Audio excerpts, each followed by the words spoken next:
COP30 marks a critical milestone a decade since the Paris Agreement, and the moment countries are expected to present their updated nationally determined contributions (NDCs), the backbone of global climate pledges. But many of these commitments remain far from what's needed to keep global warming below 1.5 degrees.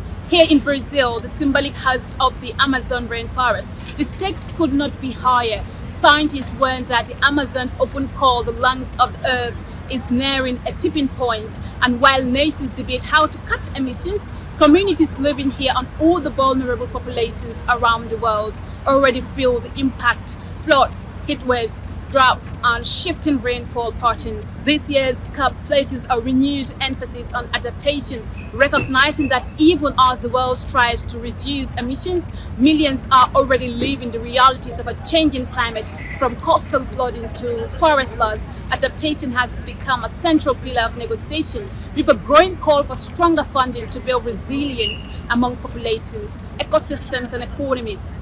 The COP30 agenda also highlights the urgent need to close fundamental gaps in climate action. Countries that have not submitted their NDCs are being urged to do so with ambition consistent with the 1.5 target. The framework emphasizes that developing nations must be equipped with the means of implementation, including finance, technology transfer, and capacity building to effectively meet their climate goals. Belem's hosting of COP30 also underscores the deep inequalities in the global climate response. Developing nations continue to demand fair and reliable access to climate finance funds that were pledged but remain largely undelivered to support adaptation and cleaner energy transitions.